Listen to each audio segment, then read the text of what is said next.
Good morning class. आज हम सब क्वाड्रेटिक इक्वेशन का वैल्यू निकालने के लिए बात करेंगे और उस वैल्यू निकालने का जो तीसरा तरीका है क्वाड्रेटिक फार्मूला पे बात कर रहे हैं। तो x square plus b x plus c equal to zero, a not equal to zero, ये एक general form of the quadratic equation दिया हुआ है। तो क्वाड्रेटिक फार्मूला कह रहा है आपसे कि x is equal to minus b plus minus root under b square minus 4ac by 2a। तो जनरली बुक वगैरह ये सारे बच्चे लोग एक क्वाड्रेटिक फार्मूला के नाम से ही जानते हैं, लेकिन ये जो फार्मूला है इसको हम सब ये इंडियन मैथमेटिशियन, इंडियन गणितज्ञ का देन है, ये श्रीधराचार्य का दिया हुआ फार्मूला है। तो मेरे प्यारे बच्चों, ये सिर्फ क्वाड्रेटिक फार्मूला को नाम से ना जानकर आप इसको, इस फार्मूला को, इस सूत्र को श्रीधराचार्य रूल भी कहिए, क्योंकि एक भारत के ये गणितज्ञ हैं, इंडियन मैथमेटिशियन हैं। तो इनका कितना बड़ा कंट्रीब्यूशन, योगदान है इस फार्मूला को देने में, ये आप समझिए। और सिर्फ मैथमेटिक्स को सवाल बनाने तक ही सीमित न रखकर इनका ये कंट्रीब्यूशन, क्या योगदान दिए हैं, उसके बारे में भी जानिए। तो सिद्धाचार्य का जन्म स्थान जो है वेस्ट बंगाल के हुगली से है, हुगली में है। इनके पिताजी का नाम वासुदेवचार्य है, वासुदेवचार्य थे, और माताजी अशोकाबाई थी। तो आपको मैं बोल रहा हूं कि ये क्वाड्रेटिक फार्मूला न जानकर आज से आप सिद्धाचार्य फार्मूला भी बोलिए, इसको आदत डालिए कि ये जो क्वाड्रेटिक फार्मूला है वो सिद्धाचार्य फार्मूला है, सिद्धाचार्य सूत्र है। बात समझ में आया? अब यहां से हम लोग जानेंगे कि ये जो क्वाड्रेटिक इक्वेशन दिया हुआ है, जो सिद्धाचार्य जो फार्मूला दिए हैं, इसका डेरिवेशन करने के लिए आज सीखेंगे कि x का जो ये फार्मूला निकालने के लिए दिए हैं, minus b plus minus root under b square minus 4ac by 2a, वो कैसे ड्राइव होगा वो आज हम लोग करेंगे। ये फार्मूला इतना अच्छा है कि कैसा भी क्वेश्चन दे दिया जाए क्वाड्रेटिक इक्वेशन का, और आप सिर्फ माइनस बी यानी coefficient of x minus b plus minus root under b square minus 4ac by 2a रख देंगे, तो x का कैसा भी जटिल से जटिल इक्वेशन होगा आप इसको सोल्व कर लेंगे। तो पहले इसका डेरिवेशन जानते हैं। तो देखिए, इसका डेरिवेशन निकालने के लिए आपका जो पीछे का जो क्लास हम लोग कंप्लीटिंग स्क्वायर बात किए थे, उसी से हम लोग चल रहे हैं। तो देखेंगे, हम पीछे वाला क्लास में बताते हैं कि पहले देखेंगे कि कोफिशिएंट ऑफ एक्स स्क्वायर क्या है। तो कोफिशिएंट ऑफ एक्स स्क्वायर आपका ए है, तो डिवाइडिंग बोथ साइड आप ए से कर दीजिए, तो आपके पास क्या बन जाएगा, एक्स स्क्वायर। जब ए से आपने डिवाइड किया तो क्या बन गया, x square plus b by a x plus c by a equal to 0। A से जब डिवाइड किए तो आपके पास ये इक्वेशन बन गया, ए कैंसिल हो गया, बी बाई ए एक्स। अब आपको मैंने कंप्लीटिंग स्क्वायर मेथड में बताए थे कि कोफिशिएंट ऑफ एक्स देखेंगे। तो कोफिशिएंट ऑफ एक्स अगर पॉजिटिव है तो यहाँ a प्लस बी का होल स्क्वायर में ड्राइव, इसको इक्वेशन को चेंज करेंगे। तो देखते हैं हम, यानी a स्क्वायर यानी एक्स स्क्वायर हो गया, प्लस 2, तो 2 मल्टीप्लाई कर रहे हैं, 2a का रोल यहाँ x कर रहा है, b यहाँ b बाई ए है, तो b बाई यहाँ पे हम 2a कर देंगे, क्योंकि 2 से मैंने मल्टीप्लाई किया तो 2 से डिवाइड किया, तो 2ab प्लस बी स्क्वायर यानी b बाई 2a का होल स्क्वायर किए हैं, तो इतना आपको माइनस करना होगा b बाई 2a, क्योंकि ये आप इतना ऐड किए तो इतना ही को सेपरेट कर दिए, plus c by a equal to 0 मैंने लिख दिया। बात समझ में आया? इक्वल टू 0 लिख दिया, c इक्वल टू, देख लीजिए पहले बढ़िया से। ये कोफिशिएंट ऑफ x जो है पॉजिटिव है, तो एक्स स्क्वायर 2ab, तो 2x जो है a का रोल कर रहा है, b बाई a था तो 2 से मल्टीप्लाई किए तो 2 से मैंने डिवाइड कर दिया, प्लस बी स्क्वायर यानी ये पूरा b का रोल कर रहा है तो b बाई 2a का होल स्क्वायर इतना ऐड किए हैं, तो सेम से आपको माइनस करना होगा, और प्लस c बाई a है तो c by a equal to 0 है तो इक्वल टू 0 लिख दिए। अब आप यहां से देखिए, यहां से यहां तक जो टर्म है वो a प्लस बी का होल स्क्वायर है, means x plus b by 2a का होल स्क्वायर हो गया। अब इसको आप राइट साइड शिफ्ट करेंगे, तो जैसे शिफ्ट कर रहे हैं हम तो ये बन रहा है माइनस, यहाँ पे plus B square by 2a का स्क्वायर, तो यहाँ क्या बन जाएगा 4a स्क्वायर, बी स्क्वायर 2 का स्क्वायर 4, a का स्क्वायर 1, इसको राइट साइड किए तो प्लस हो गया, माइनस c बाई a हो गया। इतना पहले नोट कीजिए बढ़िया से, कुछ कंफ्यूजन है तो पूछिए यहाँ तक। अब आप देखिए, जब ये आपने नोट कर लिया, सिर्फ पीछे का ही क्लास से हम लोग चल रहे हैं, उसी से बढ़ रहे हैं, तो देखिए क्या बना। अब आपसे देखिएगा कि जब हम लोग यहां तक काम किए तो देखिए x, तो x plus b by 2a का होल स्क्वायर मैंने लिख दिया। एलसीएम 4a स्क्वायर है, a का कितना हो रहा है भाई, तो 4a स्क्वायर एलसीएम हो गया। अब आप देखिए b स्क्वायर माइनस एक कैंसिल यानी माइनस 4ac, ठीक है, इस दोनों का एलसीएम लेके मैंने सॉल्व कर दिया। अब आप यहां से देखिए क्या बन रहा है। अब यहां ये जब देख रहे हैं हम सब, तो ये आपके पास हो गया x plus b by 2a is equal to plus minus root under b square minus 4ac by 4a square. बोलिए, तो अब यहां से ये माइनस बी बाई 2a जो है इसको लेफ्ट साइड शिफ्ट कर दीजिए, तो जैसे ही शिफ्ट कर रहे हैं हम तो x is equal to minus b by 2a plus minus root under b square minus 4ac by 4 का रूट हो गया 2 और a स्क्वायर का हो गया e। यहां तक आपको समझ में आया होगा, इसको बढ़िया से आप नोट कर लीजिए। बस एक ही चीज को दिमाग में आपको रखना है कि सिद्धाचार्य फार्मूला निकालने के लिए आपको कंप्लीटिंग स्क्वायर जो मेथड है आपके पास, जो कंप्लीटिंग स्क्वायर से ही हम लोग चल रहे हैं, और ये पूरा तरीका में हम लोग देख रहे हैं कि सिद्धाचार्य फार्मूला कैसे बन रहा है। तो देखिए अब यहां से इसको हटा रहे हैं यहां से, तो देखिए अब आप क्या बना। देखिए यहां से आपसे क्या बना, x is equal to minus plus minus यहाँ पे, तो इस दोनों का जो एलसीएम होगा वो आपके पास 2a हो गया, एलसीएम 2a हो गया, तो minus b plus minus root under b square minus 4ac, तो b अब यहां से देखिए एलसीएम 2a और 2a का एलसीएम 2 ही हो गया, तो minus b plus minus root under b square minus 4ac, यानी अब यहां से देखिए अब आप x का जो वैल्यू मेरे पास मिल रहा है, x का देखिए minus b plus root under b square minus 4ac by 2a, ये एक रियल रूट ये बता रहा है आपको अल्फा, और x इज इक्वल टू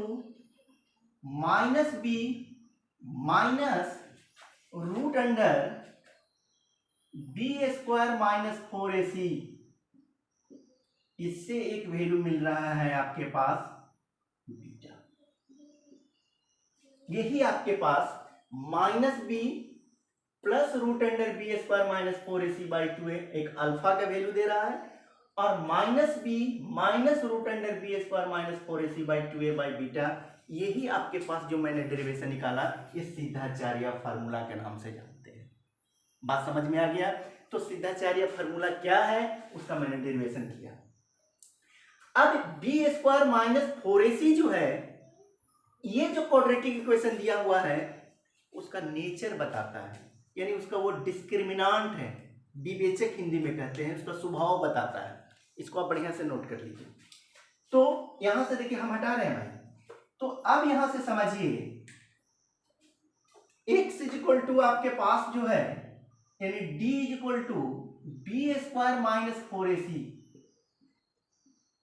यानी d discriminant, d for discriminant, तो डिस्क्रिमिनांट को कहते हैं बी स्क्वायर माइनस 4ac। तो ये डिस्क्रिमिनांट जो है ये पूरा इक्वेशन का स्वभाव बताएगा, ये पूरा इक्वेशन का आपका स्वभाव बता देगा। क्या स्वभाव बताता है? पहले इसको d को हम फार्मूला में लिख देते हैं, क्वाड्रेटिक में कर दे रहे हैं।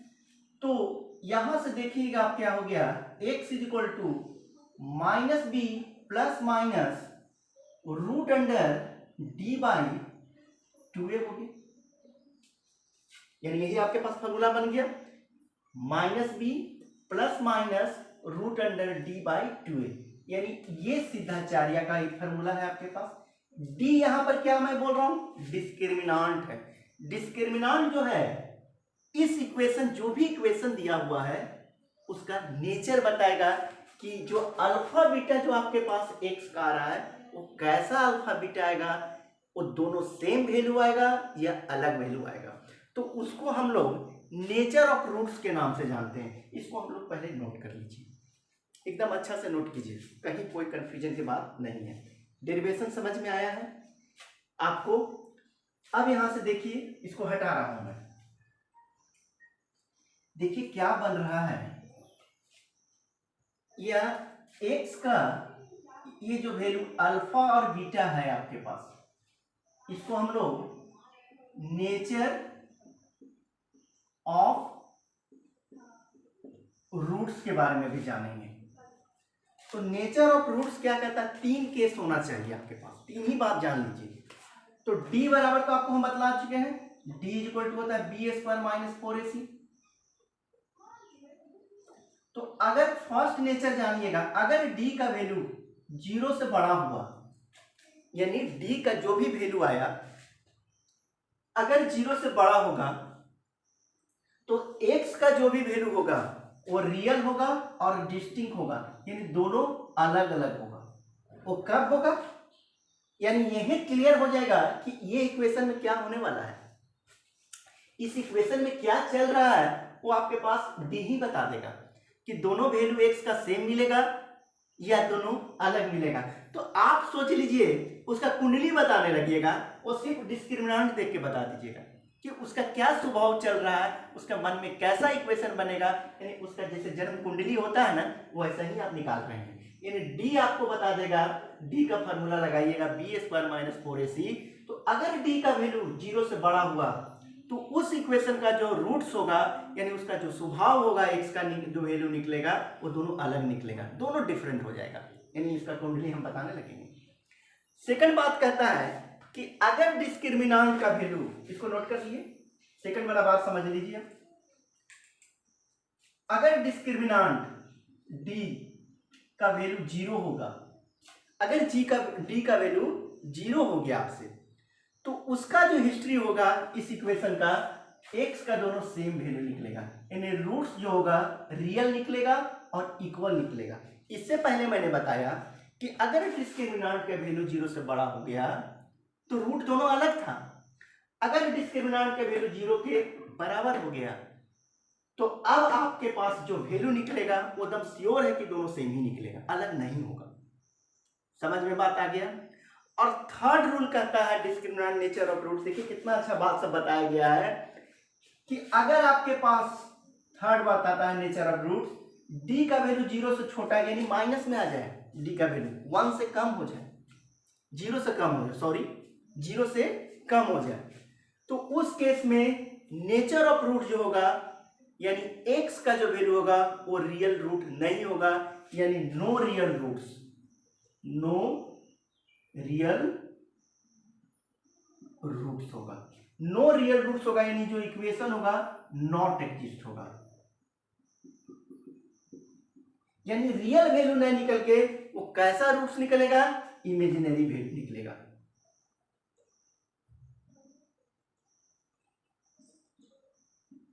जो आप क्लास 11 में जब जाएंगे तो कॉम्प्लेक्स नंबर के एक चैप्टर मिलेगा, वहां रियल और इमेजिनरी दोनों बात करेगा, तो कॉम्प्लेक्स नंबर के नाम से जानेंगे। लेकिन 10 में जो बात कर रहे हैं हम लोग वो सिर्फ रियल वैल्यू के लिए बात करते हैं। तो आप कोई भी मेथड लगा देंगे, अगर डिस्क्रिमिनेंट का वैल्यू 0 से छोटा हो रहा है तो आप मिडिल टर्म फैक्टराइजेशन लगाइए, या क्वाड्रेटिक सिद्धाचार्य रूल लगाइए, या आपके पास कंप्लीटिंग स्क्वायर मेथड लगा दीजिए। ये कोई भी मेथड से आप निकालेंगे तो जो वैल्यू होगा x का वो नहीं निकलेगा। यानी जब डिस्क्रिमिनेंट का वैल्यू 0 से छोटा हो, यानी d का वैल्यू 0 से छोटा होगा, तो आपके पास जो तीन मेथड है, middle term factorisation, completing square और सिद्धाचार्य रूल जो दिया हुआ है, जो हम जाने हैं, वो तीनों मेथड से x का वैल्यू नहीं निकलेगा। कब नहीं निकलेगा? क्योंकि हम जान गए कि डिस्क्रिमिनेंट का वैल्यू 0 से छोटा है, इसलिए उस केस में x का वैल्यू नहीं निकलेगा। बात समझ में आ गया होगा। अब यहां से एक एग्जांपल लेते हैं और हम लोग सिद्धाचार्य रूल को अप्लाई करते हैं कि क्या सच में फार्मूला बनता है या नहीं बनता है। बात समझ में आ गया? देखते हैं, हम लोग एक एग्जांपल लेते हैं। इसको पहले बढ़िया से नोट कर लीजिए, एकदम अच्छा से नोट कर लीजिए। हो गया? देखिए, एक एग्जांपल हम कोई भी इक्वेशन का लेते हैं, एक डे टू डे लाइफ से हम लोग बात करते हैं। इन डेली लाइफ जो सिचुएशन चल रहा है उसी का बात करते हैं। कह रहा है क्या, आप बात को समझिएगा। कह रहा है कि फाइंड द रूट्स, आपके पास फाइंड करना है रूट्स का, और इक्वेशन कुछ दिया हुआ रहेगा, ठीक है। तो इक्वेशन मैं एक सिंपल इक्वेशन पहले ले रहा हूं, एकदम साधारण सा इक्वेशन ले रहा हूं, ठीक। तो कोई इक्वेशन मैं ऐसा ले रहा हूं, मान लेते हैं कि इक्वेशन जो है x square minus 5x plus 6 equal to 0। एकदम सिंपल इक्वेशन मैं लिया, तो बच्चा की तरह पहले समझिए। तो ये इक्वेशन लिया हुआ है, इसका x का वैल्यू निकालने के लिए बोल रहा है, यानी अल्फा बीटा निकालने के लिए बोल रहा है। ये अल्फा बीटा हम लोग को सिद्धाचार्य रूल से निकालना है। तो पहले फर्स्ट आप d निकाल लीजिए। तो d इक्वल टू होता है बी स्क्वायर माइनस 4ac। तो d equal to b square minus 4ac हो गया। b के प्लेस पर यहां पर क्या है, तो देखेंगे कि -5 है, तो -5 का स्क्वायर माइनस 4। a आपके पास यहां पे कितना है, 1 है, और c आपके पास 6 है। यानी d का जो वैल्यू मेरे पास मिल रहा है, d का जो वैल्यू मिल रहा है, यहां देखिए 25 माइनस 24 इक्वल टू 1। यानी d का वैल्यू 1 मिल रहा है, यानी 0 से बड़ा मिल रहा है, ग्रेटर देन 0 हो रहा है। तो जैसे ही ग्रेटर देन 0 होगा, यानी इस इक्वेशन का x का जो भी अननोन वैल्यू निकल रहा है वो दोनों अलग निकलेगा, यानी दोनों वैल्यू सेम नहीं निकलेगा, अल्फा बीटा जो निकलेगा वो अलग निकलेगा। तो पहले नोट करिए यहां तक। तो d निकल गया मेरे पास, क्या निकला है, d का वैल्यू 1 निकला है। अब आप क्वाड्रेटिक जो आपके पास सिद्धाचार्य क्वाड्रेटिक फार्मूला जो हम लोग बात कर रहे हैं उसमें वैल्यू पुट करके देख रहे हैं। तो देखिए अब यहां से क्या है फार्मूला आपके पास सिद्धाचार्य फार्मूला जो है x equal to minus b plus minus root under d by 2a। क्योंकि x equal to minus b plus minus b square minus 4ac, तो बी स्क्वायर माइनस 4ac किसके बराबर है, d के बराबर है। तो इसके प्लेस पर मैंने d लिख दिया। अब आप देखिए, तो minus b minus 5, minus minus यहां पर बन गया क्या, +5। देखिए यहां पर माइनस बी है तो माइनस है जी, माइनस है यहां भी, तो माइनस माइनस से क्या बन गया, प्लस। तो प्लस प्लस माइनस डी का वैल्यू आप निकाले थे 1 बाई 2, ए आपके पास है कितना, 1 है। बात समझ में आ गया? तो x, अब यहां से देखिए, यानी x इक्वल टू आपके पास मिल गया 5 प्लस माइनस 1 बाई 2। नोट कीजिए इतना जल्दी, देखिए अब आप, तो यहां से आप समझिएगा तो x का दो वैल्यू कैसे निकल रहा है देखिए, एक बार आप ले लीजिए x का एक वैल्यू ले लीजिए 5 + 1/2 यानी क्या मिला 6/2 यानी 3। और एक जो वैल्यू है आपके पास x = 5 - 1/2 यानी आपके पास हो रहा है 4/2 यानी आपसे मिला 2 मिला। तो ये इक्वेशन जो दिया हुआ था इसका x का दो वैल्यू निकला, एक 2 निकला और एक 3 निकला। तो देखिए अब यहां से कि दोनों वैल्यू x का जो वैल्यू मिल रहा है मेरे पास दोनों अलग अलग मिला। एक x का वैल्यू 2 मिला, एक x का वैल्यू 3 मिला और दोनों वैल्यू जो है वो अलग है, डिफरेंट है। बात समझ में आया? क्यों? क्योंकि इस इक्वेशन का ये जो इक्वेशन दिया हुआ है इसका दोनों का रियल रूट्स जो है वो दोनों अलग होने का रीजन क्या है, इसका डिस्क्रिमिनांट जो है वो 0 से बड़ा हो रहा है। तो मैंने बताया कि जैसे ही डिस्क्रिमिनांट का वैल्यू 0 से बड़ा हुआ तो x का जो भी वैल्यू मिलेगा वो दोनों अलग मिलेगा, यानी रियल मिलेगा और दोनों वैल्यू डिस्टिंक्ट होगा, यानी दोनों वैल्यू जो होगा वो अलग अलग होगा। तो ये फार्मूला यानी आपके पास सिद्धाचार्य का फार्मूला अगर आपके पास कॉन्सेप्ट क्लियर हुआ तो आपसे x का जो अननोन वैल्यू निकालने का कितना आसान बन जाता है क्वेश्चन बनाना। ये कितना इंपॉर्टेंट सूत्र है, कितना महत्वपूर्ण गणितज्ञ ने ये फार्मूला दिया हम सबको कि x का वैल्यू निकालने के लिए कोई भी क्वाड्रेटिक इक्वेशन है और हम सिद्धाचार्य फार्मूला लगा दे रहे हैं तो x का वैल्यू निकालना बहुत आसान हो गया। तो मैं उम्मीद कर रहा हूँ कि आपको ये क्लास जो दिखाए हम वो बहुत अच्छा लगा होगा। मेरा एक होमवर्क यही है आपसे कि इंडियन मैथमेटिशियन को जानिए, क्या आपके लिए कंट्रीब्यूशन दे के गए हैं, छोड़े हैं, उनके बारे में आप समझिए, और भी अच्छा लगेगा। उनके बारे में जानेंगे तो पढ़ने में और भी मन लगेगा। चलिए आज का मेरा क्लास यहाँ तक था। Thank you class.